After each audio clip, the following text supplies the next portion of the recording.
Hello दोस्तों, आज हम बात करने जा रहे हैं किस तरह से हम अपने आप को आउटस्मार्ट कर सकते हैं। हमारे लाइफ में ऐसी बहुत सारी सिचुएशन आती है जहां पर हमें कुछ ऐसे डिसीजन लेने पड़ते हैं जहां पर सामने वाले इंसान के ट्रिक्स एंड टेक्निक्स को पहचान कर हम आउटस्मार्ट कर जाएं। नमस्ते और स्वागत है आपका manage time with Akhil podcast में। यहाँ आप अखिल यानी मेरे साथ एक सफर पर जाने वाले हैं जिससे अपने टाइम को और बेहतरीन तरीके से मैनेज कर पाएंगे। तो तैयार हो जाइए, हर बुधवार और शनिवार को एक नया कदम बढ़ाते हुए अपने सफलता की तरफ आगे बढ़ेंगे। चलिए शो की शुरुआत करें। हेलो दोस्तों, मेरा नाम है अखिल बाहेती। मैं आपका टाइम मैनेजमेंट लाइफ कोच हूँ। हमारी टैगलाइन है manage your time, manage your life. और आज हम आपको एक ऐसी स्टोरी बताने जा रहे हैं जिससे कुछ लर्निंग्स बाहर निकालेंगे और उन लर्निंग्स के जरिए कैसे हम अपने लाइफ में अपने चीजों को आउटस्मार्ट कर सकते हैं, अपने लाइफ के चैलेंजेस को दूर कर सकते हैं और अपने पैसे बचाते हुए अपना टाइम भी बचा सकते हैं। समझेंगे हम ये किस तरह से होता है। तो ये कहानी है ठगपुरा की। उसका नाम ठगपुरा इसलिए दिया गया है क्योंकि वहां के सभी लोग अनजान लोगों को ठगने में उस्ताद है। होता यह है कि एक नंदू नाम का इंसान जिसके चाचा जी ठगपुरा में रहते हैं, वो अपने चाचा के पास रहने के लिए आता है छुट्टियों में। नंदू रहने के लिए आता है। चाचा जी उसे देखते हैं कि एक दिन पूरा हो गया है। चाचा जी नंदू से पूछते हैं कि नंदू, तुम्हारा क्या प्लान है, तुम वापस कब जाने वाले हो? नंदू अनजान था कि चाचा ऐसा क्यों पूछ रहे हैं। नंदू ने कहा कि चाचा जी मेरी छुट्टियां 7 दिनों की है तो मैं 5 दिन यहाँ रुकने वाला हूँ। तो चाचा जी ने कहा कि नंदू एक काम करना, आप जितना चाहो उतना यहाँ पे रुको, लेकिन जब भी घर से बाहर जाओ तो उस चौराहे के आगे आपको नहीं जाना है। नंदू फिर से अनजान था, उसे नहीं मालूम कि क्या चाचा जी ऐसा क्यों बोल रहे हैं, लेकिन नंदू ने कहा ठीक है कोई बात नहीं। नंदू ने कहा ठीक है कोई बात नहीं। अब हुआ यूं कि दोपहर हुई। अब नंदू का मन किया कि क्या करें, घर पे बैठे बैठे कितनी देर तक यहाँ बैठे रहेंगे।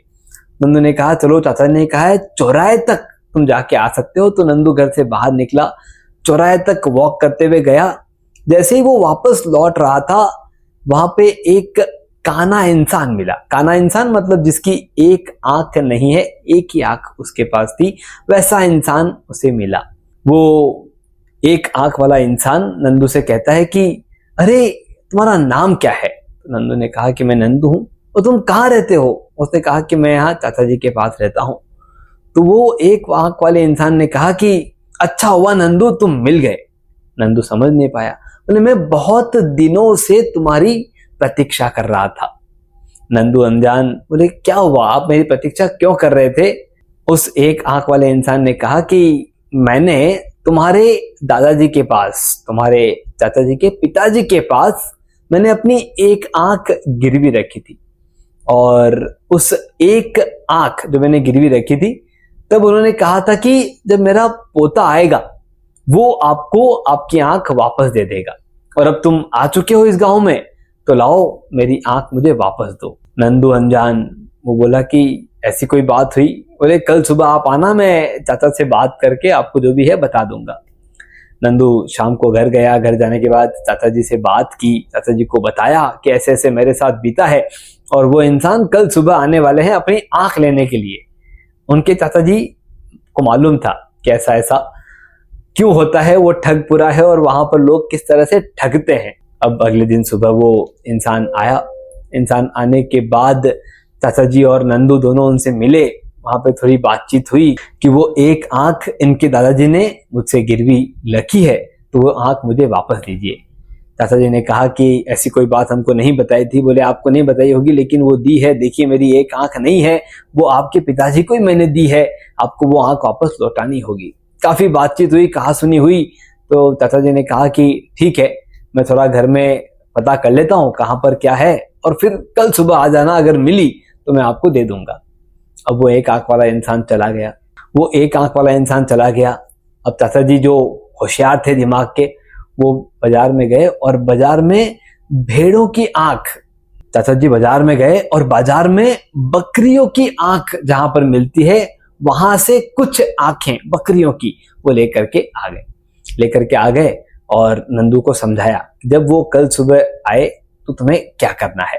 नंदू समझ गया उसे क्या करना है, और ये समझाते हुए नंदू समझ गया क्या करना है। और अगले दिन सुबह जब वो एक आंख वाले इंसान वापस उस घर में आए, घर में आकर के उन्होंने अपनी बात कही कि वो आंख मुझे ला करके दो, तो नंदू ने कहा कि हाँ, हमें आपकी आंख मिल गई है, मैं लेके आता हूँ। वो अंदर गया, अंदर जा करके एक आंख बकरी की लेकर के आया कि ये लीजिए आपकी आंख। वो एक आंख वाला इंसान, ठगपुरा का इंसान, तो उसने वो आंख देखी और कहा कि नहीं, ये मेरी आंख नहीं है, मेरी आंख नहीं है। तो उसने कहा कि अच्छा रुको। नंदू वापस अंदर गया और दूसरी आंख, दूसरे बकरी की दूसरी आंख लेकर के आया और कहा कि अच्छा ये देखो, ये आपकी आंख होगी, मेरे दादाजी ने कईयों की आंख गिरवी रखी थी, तो मैं आपको आपकी आंख देता हूं। तो उसने फिर देखा, कहा कि नहीं, ये भी मेरी आंख नहीं है। ऐसा 3-4 बार हुआ और उसके बाद नंदू ने कहा कि रुको, एक काम करता हूं। वो सारी की सारी टोकरी उठा के लेकर के आ गया कि ये देखो, ये सारी आंखें मेरे दादाजी ने जो गिरवी ली थी वो ये रही, उसमें से आप अपनी पहचान लो। अब वो ठगपुरा का इंसान, तो उसने काफी कोशिश की और काफी कोशिश करने के बाद उसने काफी मतलब तमाशा बनाया वहां पे अच्छा खासा। और उस तमाशे के बाद जो चाचा जी अंदर बैठ करके सारी चर्चाएं सुन रहे थे, वो उठ करके बाहर आए और कहा कि अच्छा, तुम्हें लगता है कि इसमें तुम्हारी कोई आंख नहीं है?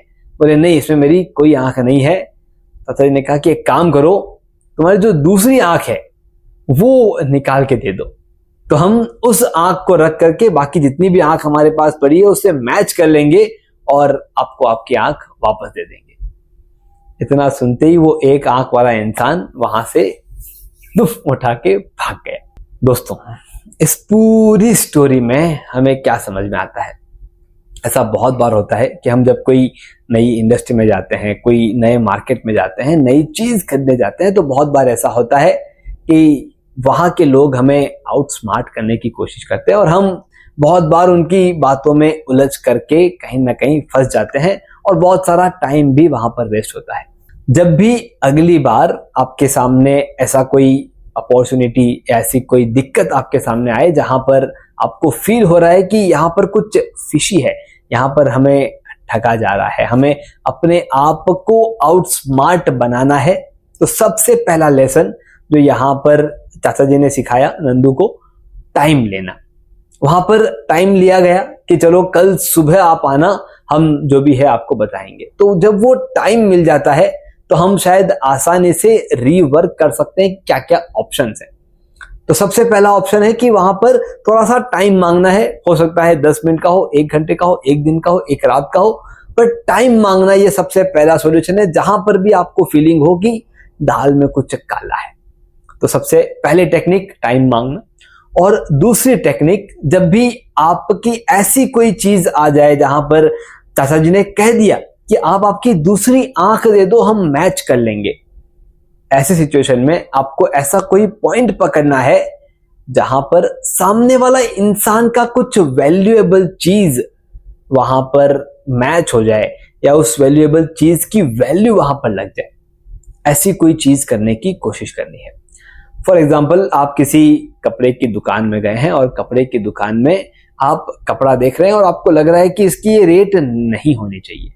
अब आप वहां पर जो सामने वाला सेल्स पर्सन है या जो सामने वाला ओनर है, उनके उस शर्ट के कपड़े के बारे में बात करके देखिए कि अच्छा, ये जो आपने कपड़ा पहना है, क्या ऐसा कोई कपड़ा आपके पास है? वहां पर जब उनके खुद के चीज की वैल्यू का कंपैरिजन आप करना शुरू कर देंगे तो उनका जो आउटस्मार्टनेस है वो थोड़ा सा डाउनलोड हो जाएगा और आपके लिए आगे बढ़ने के रास्ते खुल जाएंगे। ये 2 ही लेसन यहां से मैं दे रहा हूं, और भी लेसन इसमें से बाहर निकलेंगे। आप अगर इनमें से कोई और लेसन बाहर निकालते हैं तो आप कमेंट बॉक्स में लिखिए, उनमें से क्या लर्निंग्स है उस पर हम डिस्कस करेंगे। आपका कमेंट मेरी स्टडी और आपके लर्निंग्स, इन दोनों तीनों को मैच करते हुए हम आगे बढ़ेंगे। ये 2 लर्निंग अपनी लाइफ में इंप्लीमेंट कीजिए। सबसे पहले, जब भी कोई फिशी लगे तो थोड़ा सा टाइम मांगना है। टाइम मांगते ही आपके पास सॉल्यूशन निकालने का, चीजों को चेक करने का, वर्कआउट करने का ऑप्शन मिलेगा जो आपको आगे बढ़ने में मदद करेगा। और दूसरी इंपॉर्टेंट चीज, सामने वाले की उन्हीं चीजों की कोई एक वैल्यू अगर आप डिफाइन कर दें, मांग ले, पूछ ले, तो उनका आउट स्मार्टनेस कम हो जाएगा और आपका स्मार्टनेस वहां पर सामने आएगा।